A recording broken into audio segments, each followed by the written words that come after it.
Siswa Insan Cendekia seluruh Indonesia. Alhamdulillah pada malam hari ini kita bertemu untuk permulaan awal kali dan pada kesempatan ini saya akan menyampaikan materi tentang penalaran Islam. Ya, saya akan men-share materi. Harap tunggu sebentar. Kalau sudah bisa dilihat, mohon tanggapannya agar memastikan semuanya bisa melihat materi dengan jelas dan baik. Apakah Terlihat, materi Ustaz sudah Mansur. bisa dilihat? Bisa. Bisa. Bisa ya? Alhamdulillah.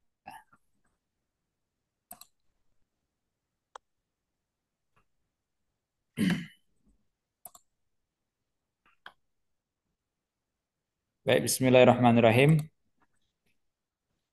Sebelum kita membahas materi tentang penalaran Islam, ada beberapa hal yang akan kami sampaikan agar proses belajar ini bisa berjalan dengan baik dan tepat sasaran sesuai dengan harapan karena eh, apa untuk bisa lulus Man Insan Cendekia itu dibutuhkan skill, dibutuhkan keahlian dan dibutuhkan termasuk daya tangkap yang sangat cepat, tepat dan akurat. Nah, maka dari itu ada beberapa hal nanti akan saya sampaikan. Yang pertama adalah nanti saya akan memberikan beberapa contoh-contoh soal. Soal-soal ini adalah soal-soal yang pernah keluar di tes masuk ya, di tes masuk. Kemudian nanti saya akan memberikan waktu untuk adik-adik sekalian untuk berpikir untuk menjawab dengan waktu yang sangat singkat ya, yaitu kira-kira 3 sampai 5 detik. 3 sampai 5 detik. Nah, jadi di insan cendekia itu sudah biasa ketika belajar itu harus cepat ya, apalagi akan berpacu dengan waktu, maka dibutuhkan kecepatan dan ketepatan. Maka nanti soal akan kami bacakan, kemudian setelah dibacakan, kemudian saya beri waktu untuk berpikir sejenak, yaitu sekitar 3 sampai 5 detik, baru nanti bisa memilih jawaban mana yang tepat dari jawaban yang akan diungkapkan. Ya, Eh, cukup nanti jawabnya lewat suara saja, tidak usah dicoret ataupun apa, tapi lewat suara sehingga agar tidak mengganggu layar dan bacaan yang akan disampaikan. Ini sebentar saya full screen kan.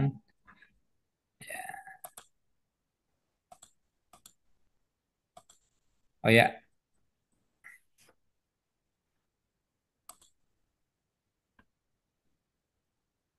oke, bentar.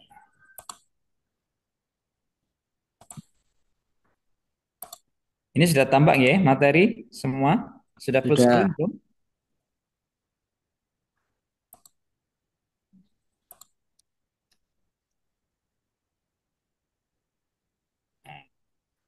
Ya, materi sudah full screen ya? Sudah. Oke, alhamdulillah. Baik, adik-adik semuanya, sedikit untuk perkenalan. Nah, ini profil singkat dari saya, yaitu Muhammad Mansur. Ya, pernah belajar S1-nya di Al-Azhar Kairo, juga sampai S2, kemudian di Darul Ifta Al-Musriyah, dan di S2 Master Pendidikan EN Kota Pekalongan. Nah, sekarang, kegiatan dan sebagainya sebagaimana tercantum. Ini asli orang Pekalongan ya, asli orang Pekalongan. Oke, itu ada nomor Masya HP, Allah. email, dan FB serta IG dan TikTok dan lain-lainnya untuk medsosnya. Baik, langsung untuk mempersingkat waktu, kami akan perhatikan akan membacakan soal sebagaimana yang ada di layar. Bismillahirrahmanirrahim. Di situ ada apa? Ada sebuah dialog ya, sebuah dialog. Kemudian coba diperhatikan dengan seksama. Saya ceritakan ini ya di dalam dialog tadi itu antara Ahmad dan Andi. Ahmad, aku mau cerita nih. Boleh? Ada apa? Kata Ahmad. Andi yang mau bercerita ini. Aku gelisah, ayahku melakukan perbuatan yang tidak sesuai ajaran Islam dan cenderung syirik. Gitu kan. Contohnya apa gitu kan? Ayahku melaksanakan tradisi kubur ari-ari. Ya, ari-ari dimasukkan ke gerabah. Tahu gerabah ya? Gerabah itu dari tanah liat itu. Ya, kemudian dibungkus kain putih, kemudian diberi garam, ditanam 1/2 meter, ya, kemudian diberi lampu di atasnya. Kalau pakai kurungan di atas lampunya kayak itu. Itu kubur ari-ari. Nah, terus Ahmad tanya, apa yang tidak sesuai dengan ajaran Islam gitu kan. Kata Ahmad kemudian bilang gini, Andi, sebenarnya menurutku tradisi itu pasti ada maknanya. Tidak harus buru-buru kita menghukumi tidak sesuai ajaran Islam. Kata Andi, tapi kan memang tidak diajarkan Nabi. Ya, disitulah kita pandai-pandai memahami agama kita. Nah, oke Ahmad, makasih. Insya Allah sekarang aku sudah mengerti. Aku mesti dulu. Oke, hati-hati di jalan. Sampai ketemu besok. Nah, ada cerita dan dialog antara Andi Ahmad tersebut. Soalnya sebagai berikut. Pasangkan antara tradisi yang dikerjakan ayah Andi dan penerapan makna simboliknya dalam kehidupan sehari-hari. A. Harus selalu memberikan pencerahan kepada orang lain. B. Jika ada yang meminta cahaya, maka kita harus memberikannya. C. Sebaik-baik penerapan adalah cahaya berwarna putih. Dan D. Selalu berupaya membersihkan diri dari dosa dan kesalahan. Silakan pikirkan. Satu. A, Pak. Apa? Jawabannya A. A.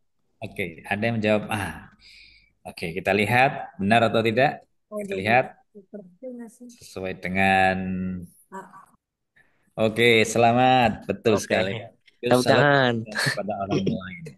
Ya, itu makna simbol dalam kehidupan sehari. Jadi kita ketika menjadi berkawan, kemudian menghadapi sesuatu apapun itu kita ya harus apa ya menjadi penerang, ya menjadi pencerah bagi orang lain, menjadikan petunjuk lah ini. Itu sikap Ahmad begitu terhadap kawannya Mas Andi tadi itu.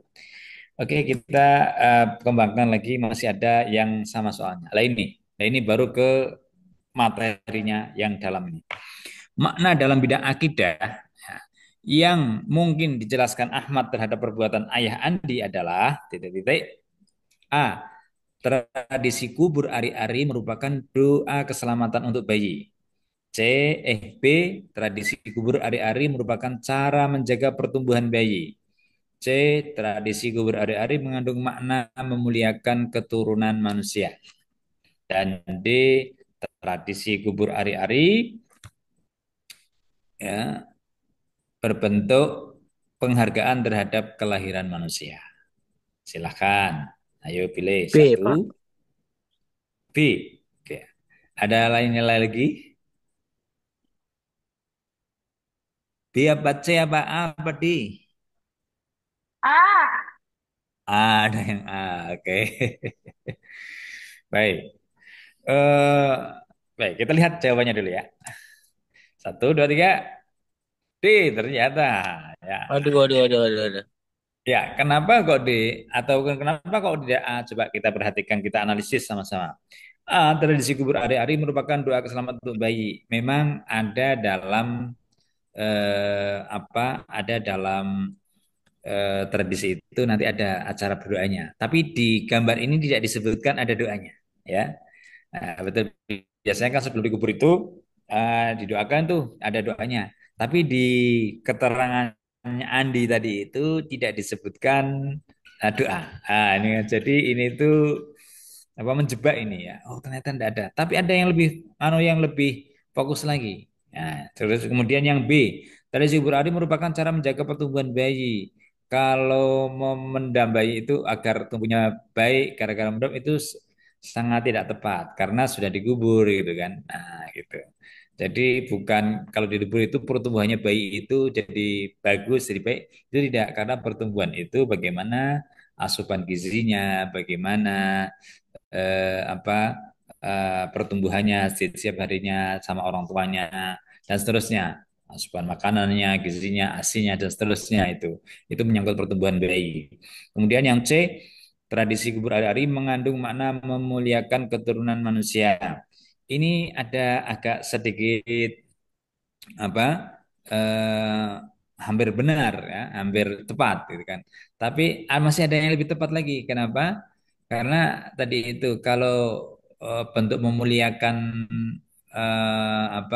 memuliakan manusia, memuliakan keturunan. Nah, memuliakan keturunan dengan mengubur ini secara tidak langsung tidak tepat ya, karena keturunan dikubur itu kan hari-harinya kurang kurang tepat juga karena ada yang lebih tepat yaitu apa kubur hari-hari itu bentuk penghargaan terhadap kelahiran manusia. Jadi lebih ke umum. Jadi ke umum ke manusiaannya bukan ke keturunannya, bukan ke anaknya, tapi lebih ke kemanusiaannya. Jadi karena hari-hari itu kan bagian daripada jasad manusia, bayi, jasad bayi.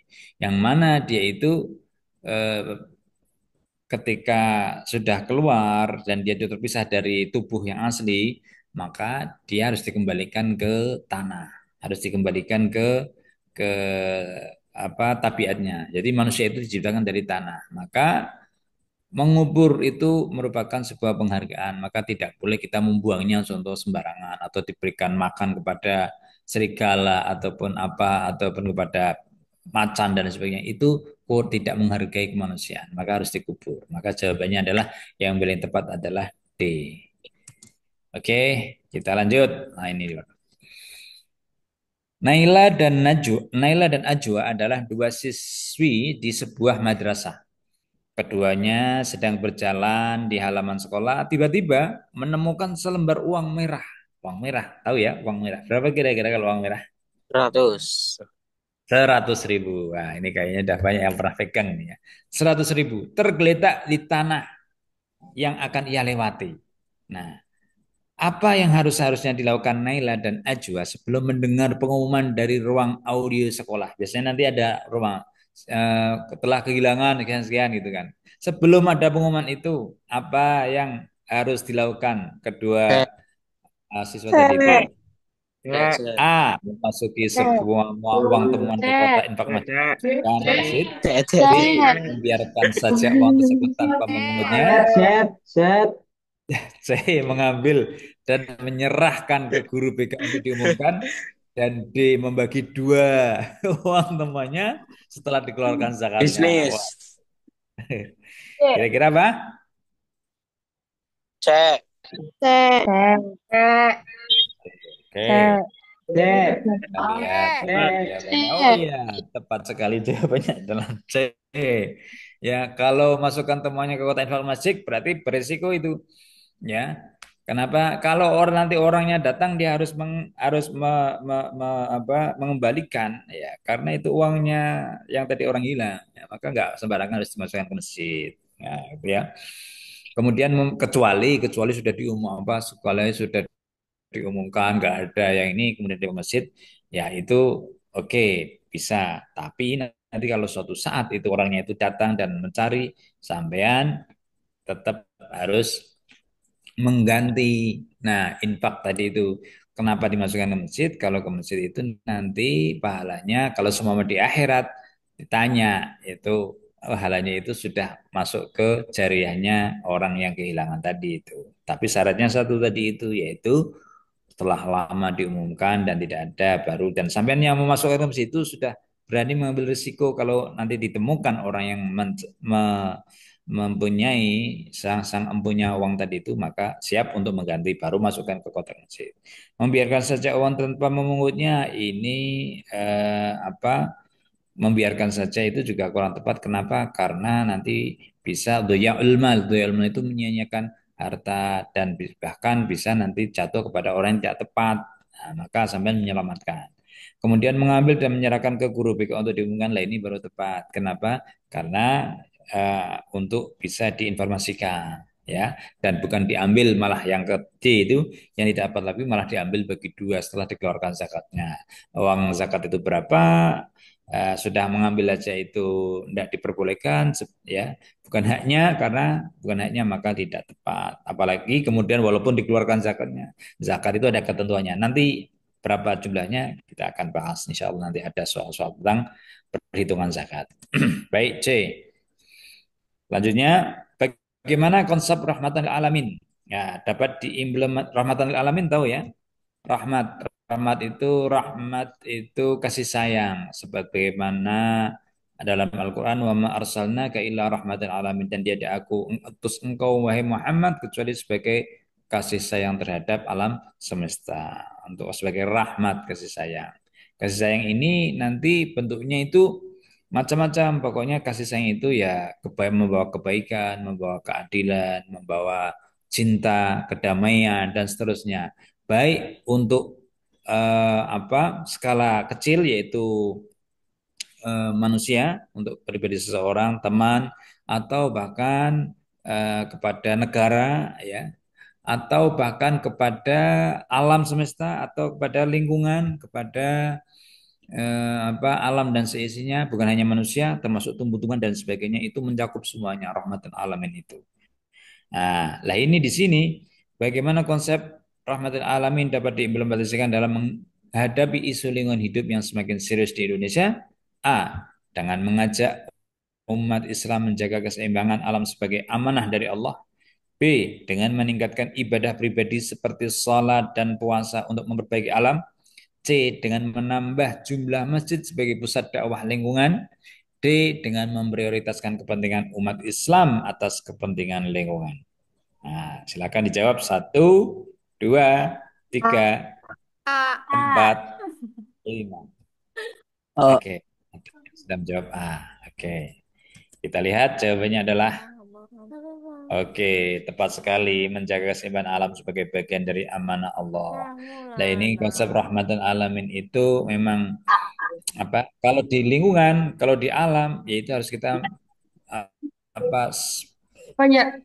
menjaga keseimbangan alam ya sebagai amanah Allah itu karena apa dengan kita menjaga keseimbangan alam itu maka akan terjaga lingkungan selalu stabil dan baik tidak cepat kiamat lah gitu ya kira-kira begitu jadi kalau tidak cepat rusak dan sebagainya ini bentuk rahmat lil alamin untuk lingkungan ya sementara yang B meningkatkan ibadah ya ini sudah unsur yang lain ya kemudian menambah masjid apalagi untuk dakwah lingkungan walaupun nanti untuk dakwah tapi tidak secara langsung ya kemudian memprioritaskan kepentingan umat Islam di atas kepentingan lingkungan apalagi yang ini masih jauh maka jawabannya adalah A tepat sekali.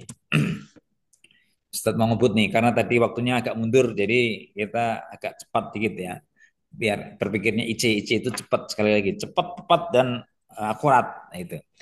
Nah, ini ada komik ya, komik yang bisa dibaca. Saya bacakan biar tugasnya adalah pasangkan antara peristiwa dalam komik tersebut dengan cara yang tepat dalam menyikapinya. Ini ada Aiman Raffi dan Budi. Assalamualaikum Aiman Raffi. Kemudian menjawab Waalaikumsalam. Mau kemana Bud? Saya mau ke masjid untuk sholat taraweh katanya Budi. Kami juga mau ke masjid tapi bingung. Bingung kenapa? Kata Budi. Kami bingung, tiap masjid berbeda jumlah rokaatnya. Bagaimana kalau kita tanyakan sama Ustadz Abdullah? Nah, ini kemudian ke masjid dan ketemu Ustadz Abdullah ya, pakai sorban, pakai peci, pakai jubah ini. Tokoh agama ini, tokoh ilmuwan. Mengapa tanyanya begini? Mengapa ada yang salat taraweh 8 rakaat dan ada pula yang salat taraweh 20 rakaat, Pak Ustadz? Nah, kata jawabannya tidak usah bingung. Semua ada dalilnya. Pilihlah di antara keduanya sesuai keyakinanmu dan hormatilah pilihan orang lain yang berbeda. Nah, maka pasangkan dengan cara yang tepat dan jalan menyikapinya. A. Merasa bingung dengan adanya perbedaan dalam amaliyah keagamaan. B. Menyampaikan kepada teman sebaya tentang penyebab kebingungan mereka. C. Mencari informasi yang terpercaya tentang perbedaan amaliyah keagamaan. Dan D. Menjelaskan bahwa perbedaan pendapat karena perbedaan cara pemahaman. Monggo, 1, D. 2, D. 3. D. Apa? D. D. D. E. D. D. Kurang D. yuk. Oke. D. Kita lihat jawabannya apakah sesuai dengan apa yang ada di benak panjenengan. Ya, jadi turut memikirkan itu jawabannya dari masing-masing apakah tepat sesuai dengan apa yang Anda pikirkan, kita lihat. Maka kita lihat sebagaimana yang terus. Jawabannya adalah C. Ya, kenapa C? Nah, kita perhatikan dulu. Ya, kalau bingung informasi itu, kita ada informasi belum jelas, maka kita harus cari sumber yang terpercaya. Ya, ketika kita bingung terhadap sesuatu, kita harus mencari informasi yang terpercaya. Itu kalau dalam bidangnya agama, ya kita ke ahli agama. Sebagaimana dakwah Allah Subhanahu wa taala dalam Al-Qur'an, "Fas'alu ahla dzikri in kuntum la ta'lamun." Bertanyalah kalian kepada ahli dzikir, yaitu ahli dalam ilmu, ya, ahli dalam ilmu yang benar-benar ahli jika kalian tidak mengetahui. Jadi jangan tanya kalau kalian sakit, tanyanya ke tukang kulit, tukang bangunan. Salah. Kalau sakit perginya ke dokter, tanya dokter.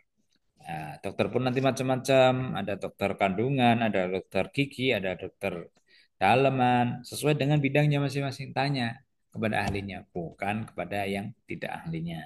Nah ini, maka tindakan yang tepat ini di sini apabila merasa kebingungan dalam bidang tertentu, maka tanya kepada ahlinya, tanya kepada orang yang mengetahuinya secara ahli.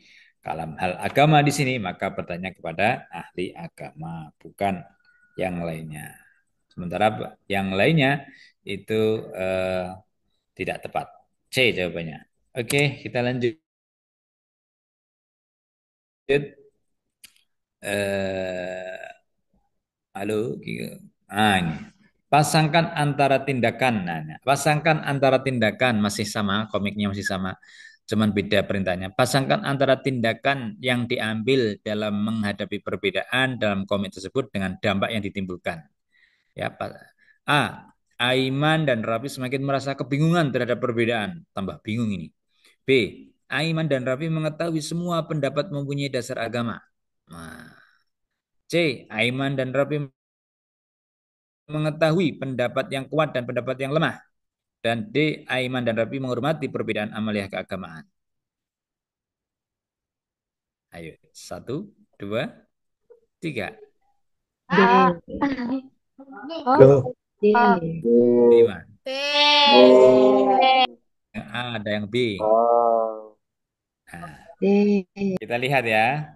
Oh. Baik, sesuai dengan yang Anda pikirkan, jawabannya adalah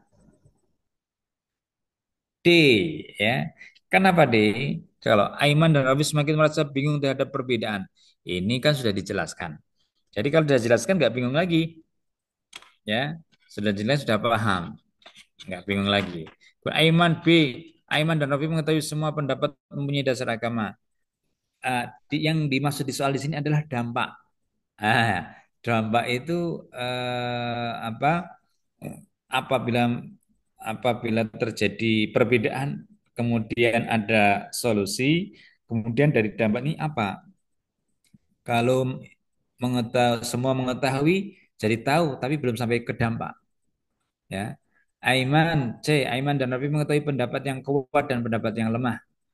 Di dialog tidak dikatakan mana yang kuat dan mana yang lemah. Ya, maka tidak tepat. Maka jawaban D, yaitu Amin menghormati perbedaan amalia keagamaan, ini adalah merupakan dampak yang nyata. Ketika sudah Aiman sama Rafi tadi itu, oh ternyata semua semua pendapat itu ada dalilnya, ya.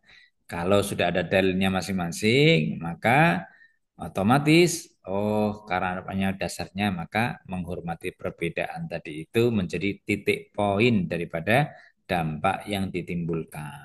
Sebagaimana kata Pak Ustadz tadi itu, ya. Hormatilah itu kan, hormatilah pilihan orang lain yang berbeda. Nah, itu di situ poinnya, ya. Maka menghormati perbedaan amaliah keagamaan. Jawabannya adalah D. Soal-soal itu nanti sering menjebak begini, ya. Maka harus teliti dan harus jeli dalam membaca dan memahami. Masih yang sama ini, ya. Tindakan Budi, Raffi dan Aiman yang tepat dalam komentar tersebut adalah A. Mendiskusikan perbedaan jumlah rakaat salat tarawih di antara mereka saja. Wah. B. Menanyakan kepada Ustadz Abdullah sebagai orang yang mempunyai pengetahuan. C. Melaksanakan salat tarawih dengan cara yang berbeda-beda karena toleransi. D. Menghormati pelaksanaan salat tarawih yang berbeda karena mempunyai dasar. 1, 2, 3, D. 4, 5. D. Kira-kira mana? D, D, D. Belum ada yang jawab nih. D. B. Enggak sih? Bener gak sih? Kita lihat. Oh iya betul B. Ya. Lagi. Tuh kan. Tindakan Budi, Raffi, dan Aiman tadi itu kan pergi ke masjid tuh, sesuai dengan yang digambarkan, dan menanyakan sama Ustadz Abdullah. Lah itu tindakan yang benar. Kenapa? Karena bingung, karena tidak tahu tentang agama dan kebingungan dalam hal perbedaan tadi itu. Maka menanyakan inilah tindakan yang tepat. Nah, gitu. Maka jawabannya adalah B. Tanyakan kepada ahlinya. Fas'alu ahla dzikri in kuntum la ta'lamun. Baik, kita lanjut. Nah, ini. Nah, perhatikan ayat Al-Quran sebagai berikut. Nah, hai orang-orang yang beriman, hendaklah kamu jadi orang-orang yang selalu menegakkan kebenaran karena Allah, menjadi saksi dengan adil, dan janganlah sekali-kali kebencianmu terhadap suatu kaum mendorong kamu untuk berlaku tidak adil.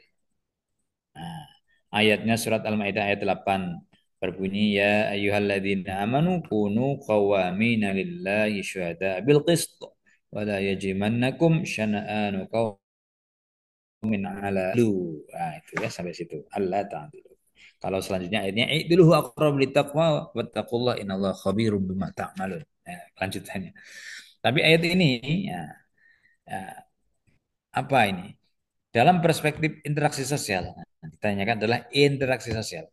Prinsip dasar yang dapat dijalankan dalam kehidupan masyarakat plural. Nah, prinsip dasar yang ditanyakan, prinsip dasar yang dapat dijalankan dalam kehidupan masyarakat yang plural. Plural tahu ya? Plural itu adalah masyarakat yang majemuk, yang campur aduk, yang bermacam-macam dari berbagai unsur, bukan hanya satu jenis saja. Itu namanya plural. Ya, ada Islam, ada Kristen, ada Katolik, ada Buddha, ada Hindu, ada Konghucu dan lain sebagainya. Nah, macam-macam itu plural, masyarakatnya plural. Seperti Indonesia ini masyarakatnya yang plural. Nah, maka ya dalam perspektif sosial, prinsip dasar yang dapat dijalankan dalam kehidupan masyarakat tadi itu, masyarakat plural tadi adalah A, menyediakan diri untuk menjadi saksi ahli perkara di masyarakat. B. Berpegang teguh pada prinsip dasar kebenaran ketika bermasyarakat. C. Tidak melakukan tindakan semena-mena kepada siapapun di masyarakat. D. Menjalin persahabatan sejati kepada siapa saja ketika bermasyarakat. Monggo, 1, 2, 3, B. 4, B. 5. B. Oke, B. ada yang B, ada yang D. Siap. Mana yang benar? Kita lihat. Jawabannya adalah redeng B ya. Jadi di sini ada jelas prinsip dasar yang dapat dijalankan. Nah, dia. Maka di sini B berpegang teguh pada prinsip dasar kebenaran. Ya, kebenaran ketika bermasyarakat. Coba, hendaknya kamu di ayatnya ini ada indikatornya. Biasanya dalam jawaban itu ada indikatornya ya dalam soal. Jadi jawaban di soal itu ada indikatornya atau ada tanda-tandanya, baik itu berupa kata maupun arti tersirat eh, dari sebuah kata yang tertuang dalam sebuah soal. Biasanya ada. Lah ini hendaklah kamu jadi orang-orang yang selalu menegakkan kebenaran karena Allah. Itu maka berpegang teguh pada prinsip dasar kebenaran ketika bermasyarakat itu adalah yang tepat. Oke. Selanjutnya, ini ada lagi ayat Al-Quran. Kita kasih ayat Al-Quran ya. Dan pernah keluar ini soal ini ya. Hai manusia, sesungguhnya kami menciptakan kamu dari seorang laki-laki dan perempuan dan menjadikan kamu berbangsa-bangsa dan bersuku-suku supaya kamu saling kenal mengenal. Sesungguhnya orang yang paling mulia di antara kamu di sisi Allah ialah orang yang paling bertakwa di antara kamu. Sesungguhnya Allah Maha mengetahui lagi Maha mengenal. Ini ayat ini sudah terkenal ya. Ya ayuhan nasu inna khalaqnakum min dzakarin wa untha wa ja'alnakum syu'uban wa qabaila lita'arafu inna akramakum indallahi atqakum innallaha alimul khabir. Nah gitu. Hmm. Ini berdasarkan ayat tersebut konsep interaksi sosial yang tepat adalah A. Saling memahami satu sama lain agar warga merasa aman.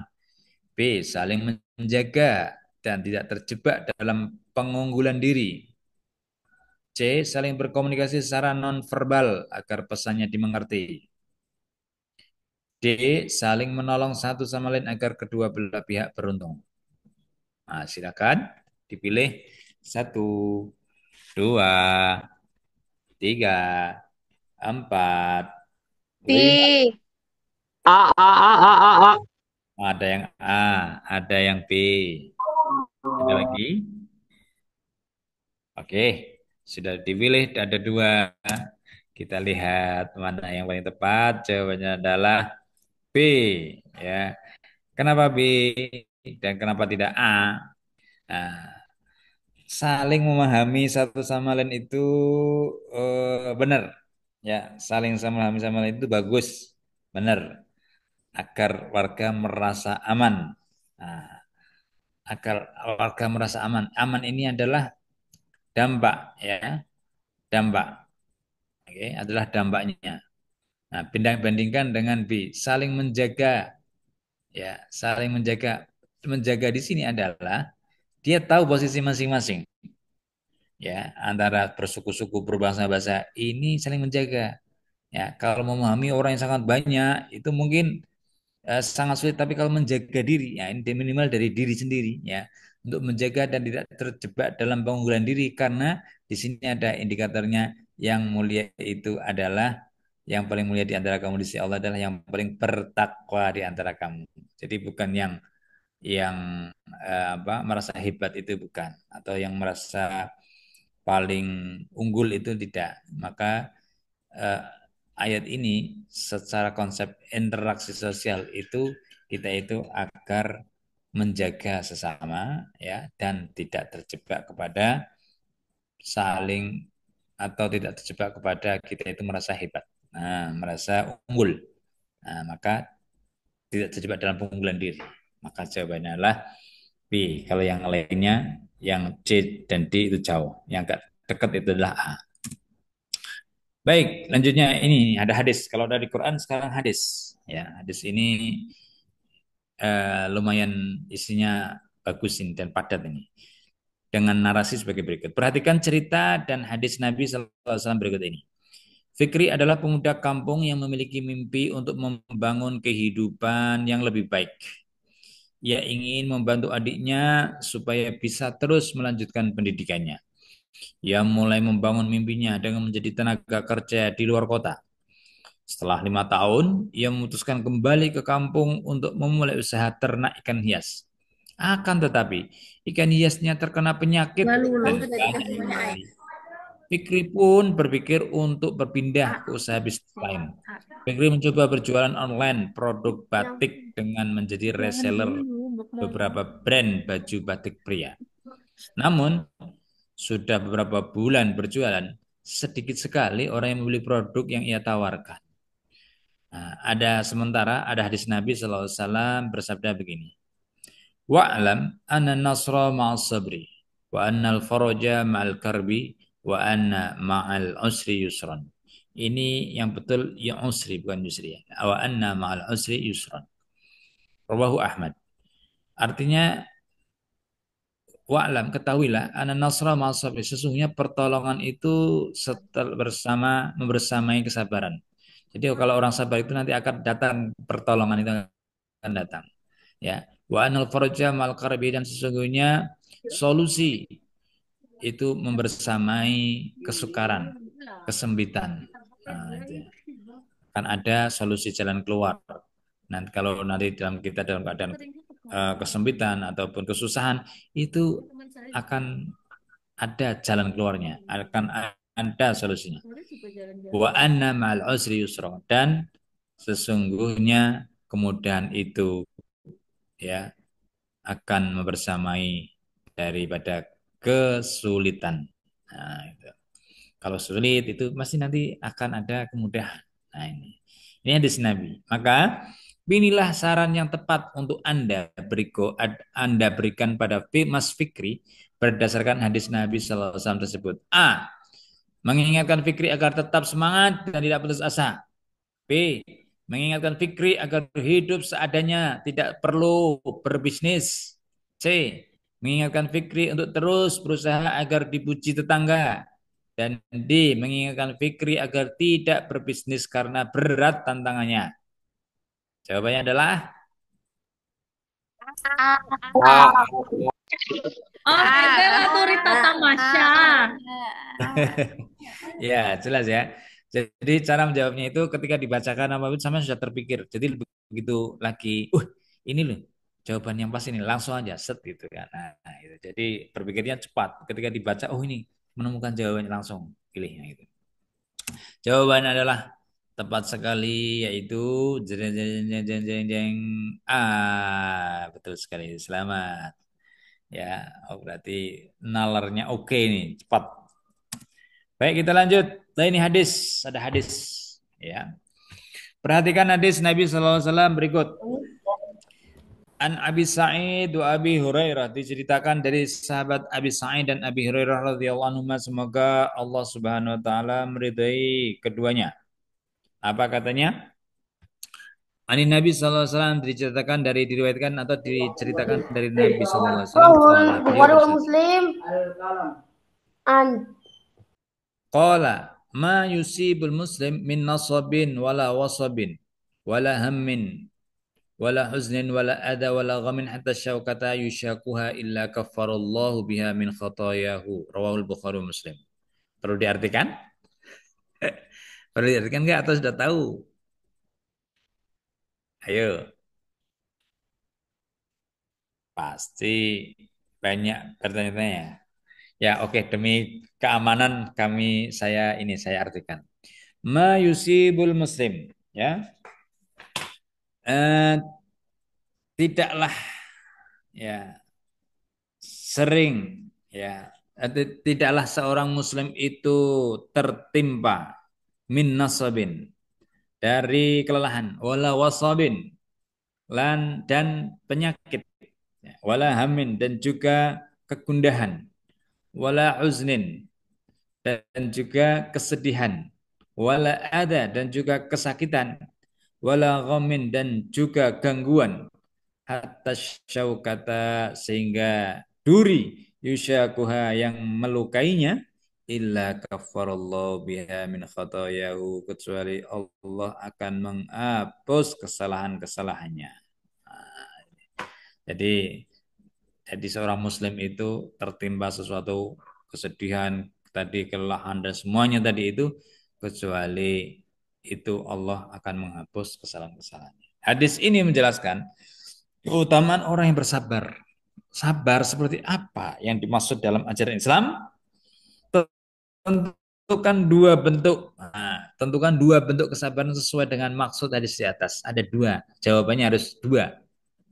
A, B, atau B, C, atau C, D. A. Rina demam tinggi, tapi tidak mau memeriksakan diri ke dokter. B. Syarif mengalami kecelakaan. Ia hanya berdoa agar lekas sembuh.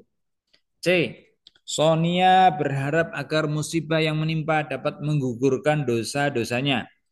D. Walaupun ayahnya telah tiada, Rio tetap optimis menjalani hidup dan selalu membantu ibunya. Ayo, dua. C dan D. D. Apa? C dan D. D. C dan D. Oke.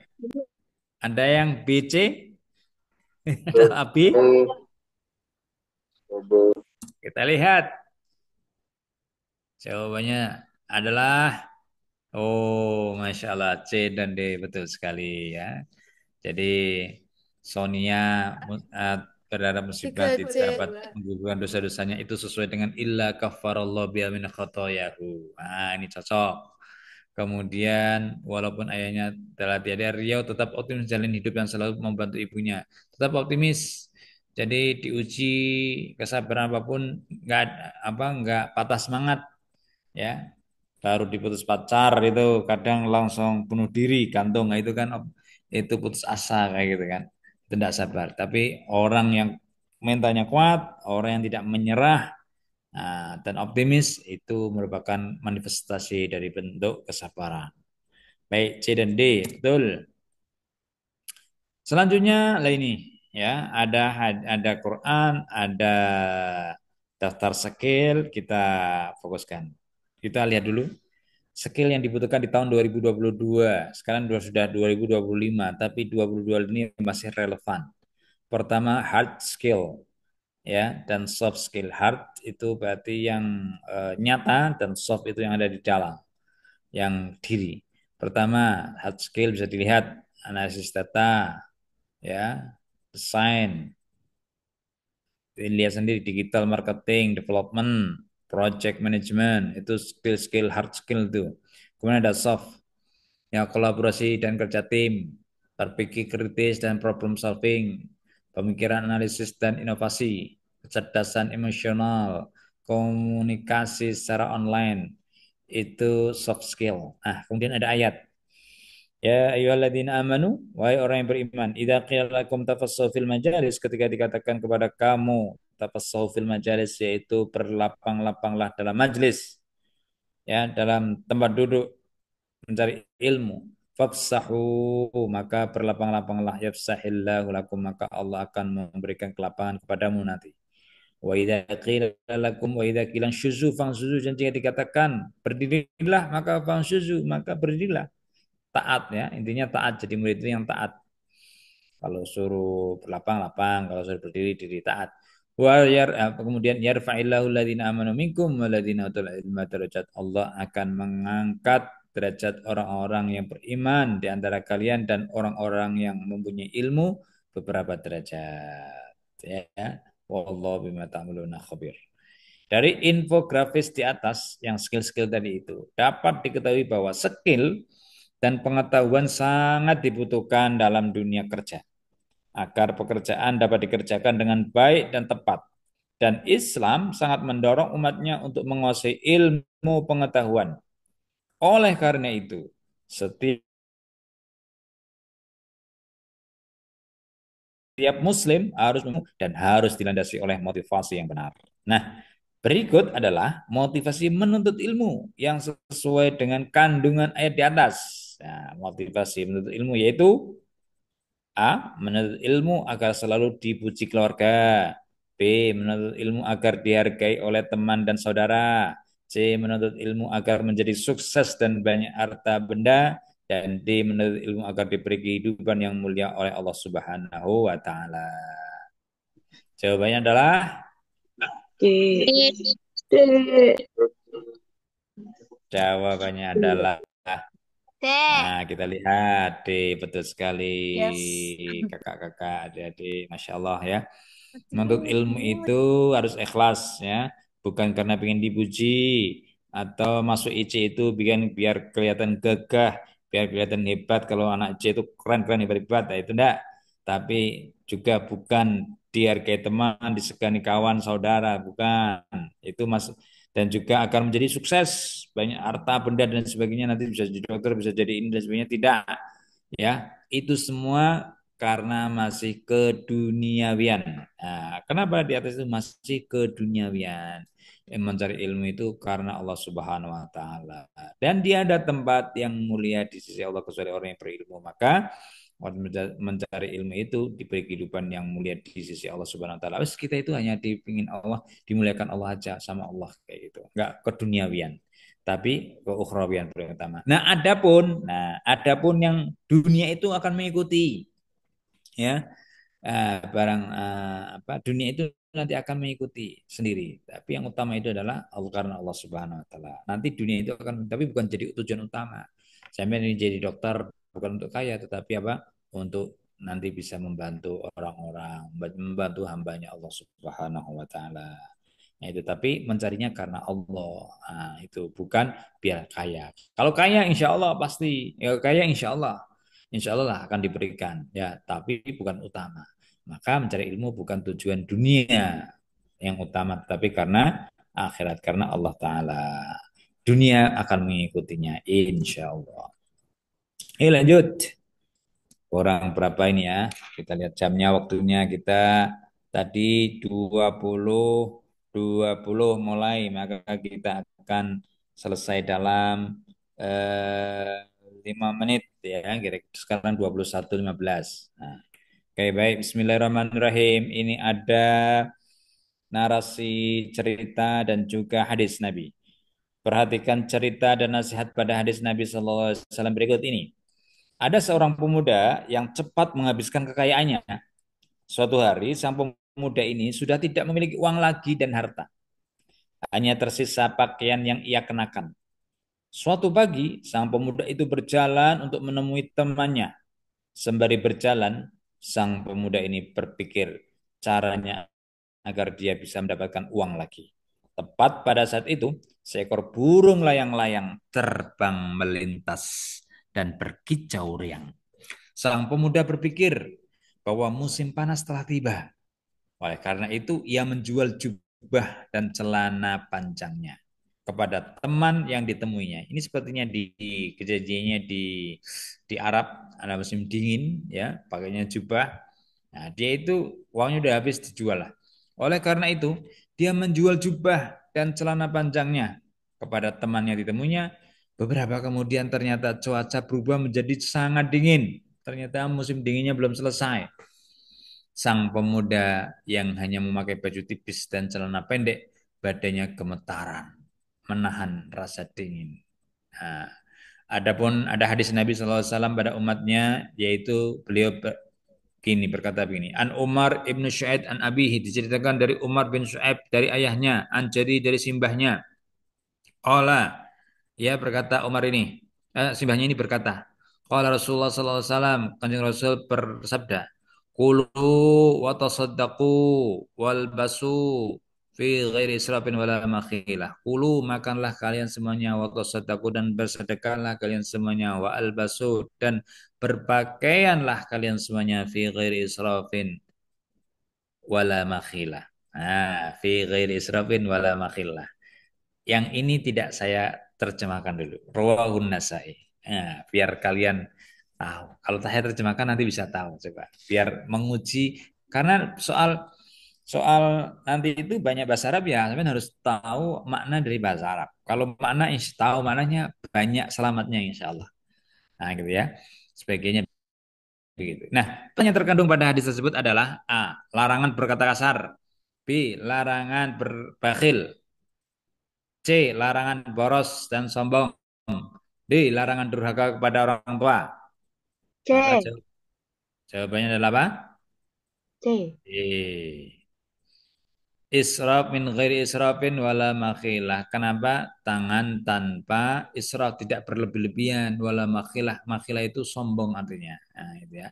Pakailah pakaian tanpa berlebih-lebihan dan tidak sombong. Maka jawabannya larangan boros dan sombong. Jawabannya adalah C. Baik. Nah ini ada cerita lagi sama sama Quran ini. Vino merasa hidupnya sedang berada di titik nol. Usahanya bangkrut dan ia memiliki banyak hutang. Sebelumnya Vino adalah pengusaha sukses. Namun kekurang hati-hatiannya dalam memanage keuangan menjadikan dirinya seakan menggali lubang sendiri untuk kehancurannya. Anak istrinya sangat dimanjakan dan terbiasa hidup glamor. Namun saat Vino terpuruk dalam kerugian, keluarganya justru tidak membantunya. Istri dan anaknya menyalahkan dan menganggapnya tidak bisa menjadi kepala rumah tangga yang baik. Kasihanlah sekali nih Vino ini ya. Sudah bangkrut disalah-salahkan sama orang tua, orang anak dan istrinya. Pilihlah dua saran yang dapat Anda berikan kepada Vino dengan memperhatikan firman Allah Subhanahu wa taala surat Al-Isra ayat 26 berikut ini. وآت ذا القربى حقه والمسكين وابن السبيل ولا تبذر تبذيرا. Nah, wati dal kurba, dan berikanlah atau datangkanlah atau berikanlah kepada kerabatmu hak-haknya. Wan dan orang miskin, wa ibnus sabil dan ibnus sabil, wala tubadir tabdiro, dan jangan berbuat berlebih, menghambur-hamburkan atau berlebih-lebihan. Wala tubadir tabdiro, jangan menghambur-hamburkan, memboros, dan sebagainya. Sikapnya dua ya. Pilih dua berarti ini. Mengingatkan Vino agar tetap berhemat saat berkecukupan. B. Memarahi anak istrinya agar memiliki sikap hormat kepadanya karena anaknya kurang ajar tadi, orang tuanya malah dimarah-marahin padahal sudah bobrok. C. Melarang Vino menjadi pengusaha karena berpotensi bangkrut. Ngapain usaha kalau nggak untung? Nah, gitu kan. Jadi melemahkan. D. Menasihati Vino menasihati agar rutin bersedekah agar usahanya berkah dan jauh dari masalah. Maka jawabannya adalah A dan D. A dan D. A dan D. D. Oke, Masya Allah. Kita lihat jawabannya deng deng A dan D. Oke, A mengontribut agar tetap hemat saat berkecukupan. Nah ini ya. Kalau orang lagi berkecukupan itu jangan boros, jangan menghambur-hamburkan. Wala tubadir tabdiro. Ayat apa indikatornya dalam ayat wala tubadir tabdiro, dan jangan menghambur-hamburkan. Berlaku boros. Nah itu ya. Jadi hemat. Nah dalam artian ketika berkecukupan hemat. Yang kedua, marahin istrinya nggak tepat. Hidup itu nggak usah marah-marah ya, bikin cepat tua. Dan juga ini sepaneng, nggak bahagia. Maka hidup itu senyum, bahagia terus kayak gitu, enaknya. Kemudian C, melarang Vino menjadi pengusaha karena berpotensi bangkrut. Lah ini malah ini orang apa nasihat yang apa bukan yang optimis, kebalikannya ini ya, pesimis. Ya, ini tidak tepat ya. Dan D menasihati agar rutin bersedekah agar usahanya berkah dari masalah ini baru benar. Kenapa? Karena dengan kita bersedekah itu bisa tolak balak. Sedekah itu salah satu faedahnya bisa tolak balak, yaitu tolak kesialan, termasuk ketika kita punya masalah itu agar cepat pergi masalah tersebut. Ini faedah daripada bersedekah. Nah, itu maka A dan D. Oke, kita sudah 21, kita akhiri dulu ya. Nanti insya Allah kita sambung lagi di kesempatan yang lain. Kira-kira soalnya begitu yang pasti ya dalam menjawab soal nanti ketika pas ujian yaitu sampean fokus ya. Fokus terhadap soal kemudian dibaca secara cepat, tepat dan akurat ya. Dibaca secara cepat tapi paham, baca soal cepat tapi harus paham soalnya. Dan kemudian harus dianalisis. Nah, dan perhatikan indikator-indikator jawaban yang ada dalam soal. Itu perlu ya, indikator-indikatornya. Kemudian kalau soalnya ada bahasa Arabnya, itu perhatikan kata-katanya. Biasanya ada jawabannya dalam bahasa Arabnya gitu. Ya. Kemudian kemudian analisis yang tajam ya, kemudian jangan ragu-ragu dan tentukan pilihan jawaban dengan mantap dengan mengucapkan Bismillahirrahmanirrahim. Diawali dengan doa dan diakhiri pun dengan tawakal ya, setelah menggarap tawakal. Insyaallah semoga pada lulus semuanya. Allahumma amin ya rabbal alamin. Demikian dari saya, sampai Ya ketemu Allah. di kesempatan Amin. Muwafiq ila aqwamit thoriq.